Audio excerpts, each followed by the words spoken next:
Welcome back to Animal Crossing New Horizons. I'm dear darling. As you will see what's going on a lovely island of Fawnhollow today, where we'll be relaxing as per usual. I guess I'll just continue talking more about my birthday experience, despite the fact that my birthday was 2 days ago. It's not so much not fresh of a memory, but it's not so much of a talk of a town anymore. Not that it really ever was, but you know what I mean. I'm just sort of saying random stuff now for no apparent reason. But what I mean is that birthdays are very much a 1 day ordeal. It is kind of birthday, but you can celebrate it on, past a birthday. Maybe you're too busy on that day or something like that. I've certainly done that a few times before. But sorry, let me charge my phone because it's getting low on battery. But hello everyone. Right now in Fawnhollow, it's 6:07 p.m. on Monday, September 4th, 2023. I just realised I did not name the YouTube video for today. I must be one of the Beacon Pines videos or something. I've been shirking on my duties of doing that. Yep. It's got a placeholder title. Okay, you know what? We're gonna have a peek behind the curtain of what on earth is going on right now. This is how I name my videos.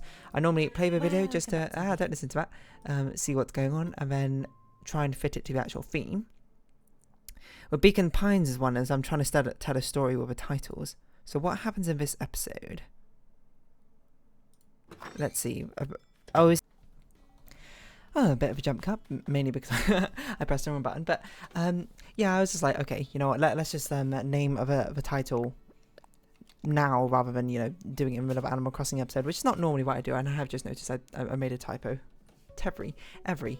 So I suppose if you got here incredibly early to that Beacon Pines episode, you would have seen me rename this title multiple times.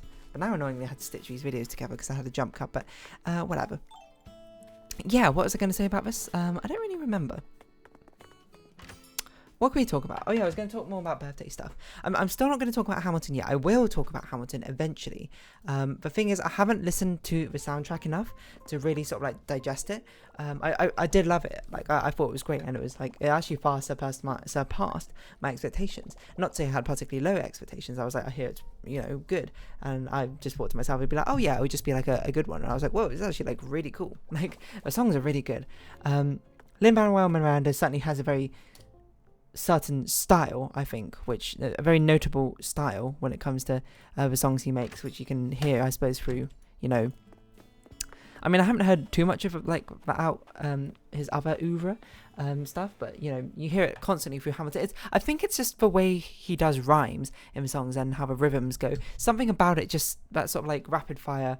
I'm not sure if it's really called rap necessarily, but I guess it kind of is rap. Rap is any sort of like rhythmic speaking of words, isn't it? Maybe, I don't know. Does that mean slam poetry counts as a rap? I'm not really sure. I haven't really thought about it too hard. But yeah, hold on. What day of Animal Crossing are we on today? I'm just getting my DaVinci Resolve things set up right now on 1259. Okay. Crazy, by the way. I still need to record a lot of episodes. Well, today, because we certainly don't have enough for my holiday break. And I've only got a few days really to do so, about 3 days, which is fine. Like it's doable. It's gonna be a bit much, but I can certainly do it. Do it. I think. But yeah. Hold on. Is Tunic's not done? Tunic needs another 2, maybe another 1. I can't really count. But yeah, he's got a very certain rhythmic style and rhyming. Like you hear it, like I think you hear it most in Hamilton, but Encanto, he wrote the songs for that. I think you can hear it a lot through Encanto.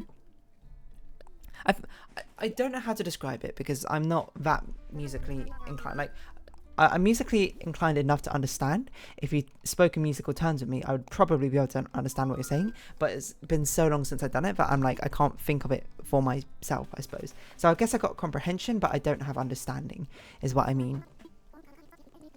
But it's just like the way he writes like rhymes and rhythms and his lyrics, I think, has a very certain hymn style to it.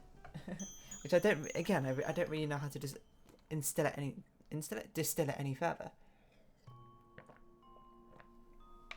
It's sort of like the stress of it's almost like, maybe it is an iambic pentameter. I don't know the lyrics particularly well, but I mean, maybe I could do it for Encanto.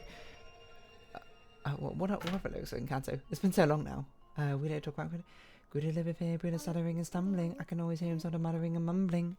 It's always that sort of like repeated sounds throughout not just the ending of the lines, but like we're, stuttering, stumbling.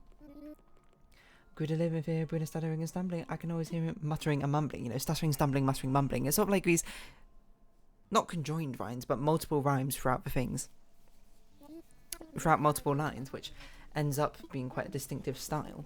And I'm not saying it's a bad thing.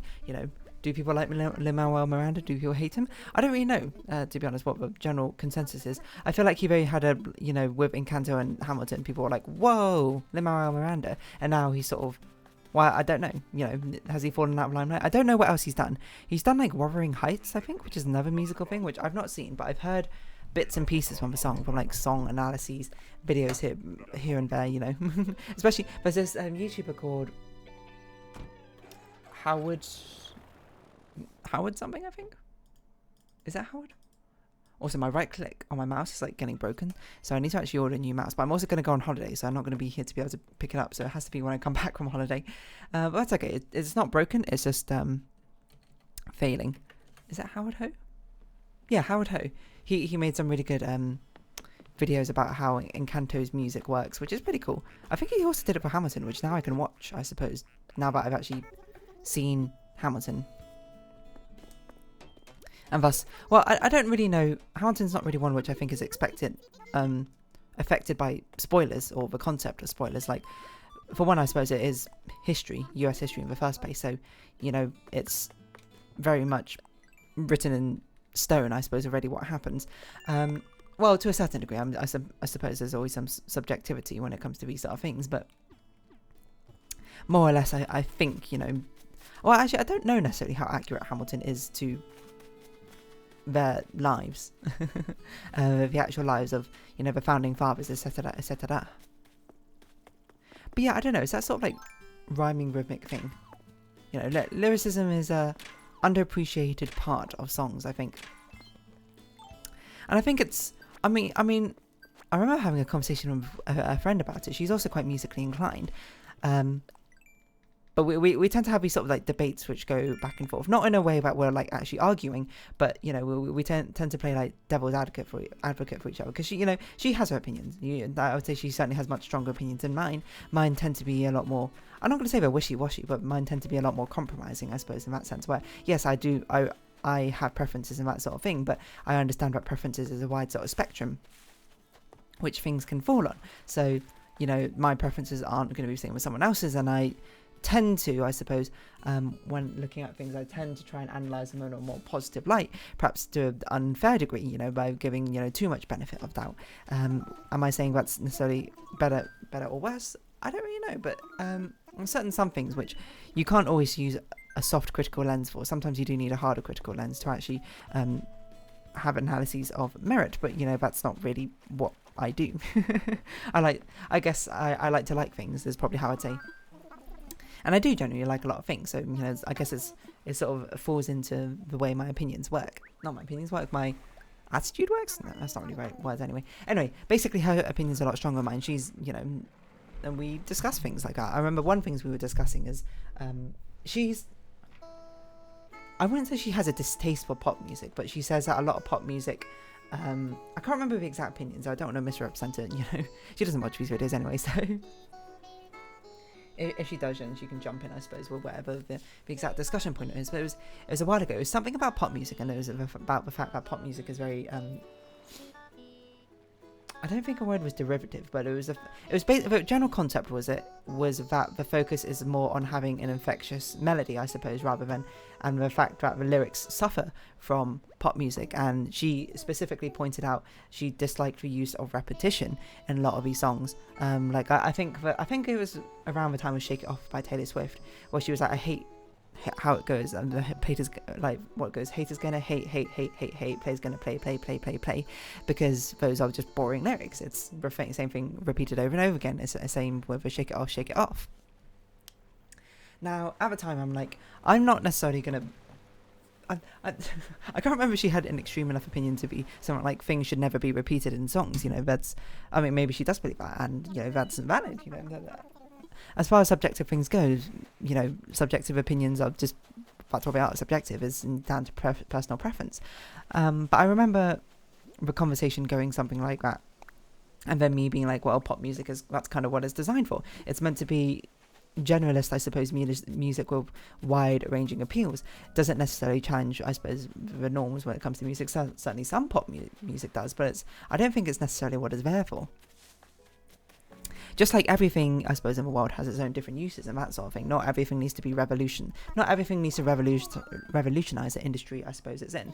You know, I mean, you can draw back sort of conclusions to everything. Like, you might look at clothes and be like, what's the point of like companies making their own derivations of a white t-shirt, maybe with like a single stripe or a single different color or something? It's pointless. But you know, that's just, not everyone wants to be wearing the most, you know, extravagant, avant-garde, revolutionary, fashion-forward clothing item, right? I think people will be more willing to agree with that. You know, people criticize, I suppose, popular music for being, you know, much more derivative of each other. You know, it's very much appealing to a generalist appeal. It's not challenging, I suppose, the standards of music. But yet again, as I say, not everything has to challenge the standards of that's what the standards or the precedence of that category is not really the right word, but media property, I suppose. And I think fashion is one which is much more exemplified, you know. I think most people don't really want to wear like avant-garde things like that, and therein you can dissect the fact that fashion in itself has different uses. You know, there's fashion that you see in like Paris Fashion Week, you know, runways, etc. That's avant-garde, that's pushing a norm, it's breaking boundaries, it's testing things out. That's why to the average person it looks so ridiculous, and probably to them it also looks quite ridiculous, but they're not designing it for everyday use. They're challenging norms. They're basically, I suppose, challenging the concept of fashion and clothing itself, and thus from that it can be refined into something which is much more generalist for people. I mean, I don't think you'd ever complain about going into H&M, seeing like a t-shirt rack and being like, wow, this is so normy, like why would they create these t-shirts which just, you know, they're just like plain colored tees, they appeal to a basic majority. Well, you know, yeah, that's kind of a point of it. A lot of people just want to wear, you know, plain t-shirts. It's generalist, it's comfy, it doesn't have much of a statement either way. It's just simple, that it just is what it is. And the same thing with music, I suppose. But, you know, of course, me saying this, I think, is taking away some other contexts. You know, discussions and debates, everything is mired in concepts. Yes, but context more. The fact that I suppose people are more like they don't deserve the recognition they get, because it's not like people are like, whoa, H&M, that's, you know, the most fashion forward brand, like people would say with, I don't know, like Dolce & Gabbana or Gucci or something like that. You know, the attitudes to those are quite different compared to, you know, someone like, I don't know who people would say would be the most classic sort of typical pop-esque songs. And you know, that's fair as well, I suppose. But at the end of the day, if it's designed to be popular, it shouldn't be surprising that lots of people like it. Yes, and I would agree that people necessarily, it depends how you phrase it. I suppose it kind of like depends on what part you're, you know, criticizing. You're criticizing the actual song for not being revolutionary, then I you know, parry that with being like, it's not meant to be revolutionary, and I don't think it needs to be either. If you're criticizing the fact that fans believe it to be like revolutionary and overstate its populace and its own musical depth, then I'd be like, okay, yeah, you have probably more of a fair point, I suppose. But, you know, again, is that who are you having these conversations with? I don't know where I was going with this. Where was I going with this? I don't even know how I got onto this topic. I just started talking and now I've just like blacked out. It's like 15 minutes later and here I am. I don't even know where I was going with this conversation. Oh, it was about repetition in lyrics, that's right. And about the depth of lyrics. I certainly think, you know, having very good lyrics to a song definitely does elevate it above, you know, having bad lyrics. But again, I think lyrics does need to be tied together with a concept of a song. With popular music, a lot of the times it's meant to be catchy, it's meant to be hooky, right? And that's why there's repetitions quite a lot, is to get that sort of melody in your head. I think it has its purpose, I suppose. It's sort of like easy listening, comfort food for your ears to that certain degree. And it's also, popular music is good because generally liked by most people. And if you don't like it, then fair enough, you know, you don't have to like it.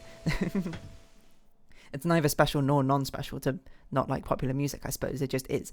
But yeah, but generally people have heard of it, I suppose, because not only it's sort of like a correlation where generally people like it, so they're more likely to listen to it, but also I'm sure like things like businesses are more likely to play it because it's like, you know, we want to play music which is going to be generally most people are not going to be put off by. So it's having something generous as pop music is good in that regard.